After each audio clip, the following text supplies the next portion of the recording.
America तो Iran से बार हार चुका है, वो भी आज से 24 साल पहले। 2002 में यूएसए मिलिट्री खुद को टेस्ट करना चाहती है ईरान जैसी बड़ी कंट्री के सामने, और इसीलिए इन्होंने 2300 करोड़ रुपए लगा के हिस्ट्री का सबसे बड़ा और एक्सपेंसिव वॉर गेम डिजाइन किया। गेम को एक बिल्कुल वॉर जैसा बनाने के लिए उन्होंने 17 मिलिट्री फैसिलिटीज का उपयोग किया और सुपर कंप्यूटर्स के थ्रू सभी अटैक्स और अटैक से होने वाले सभी डैमेजेस को रियलिस्टिकली कैलकुलेट किया गया।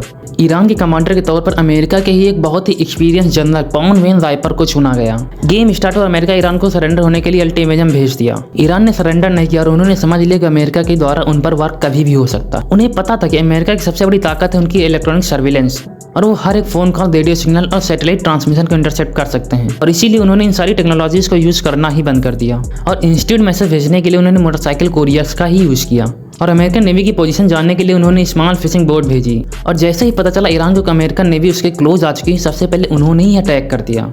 और अपने एयरक्राफ्ट को सिग्नल देने के लिए उन्होंने लाइट सिग्नल्स का यूज किया, और अपने ऑर्डर्स देने के लिए उन्होंने माउस के लाउड स्पीकर में कोडेड मैसेज का अनाउंस किया।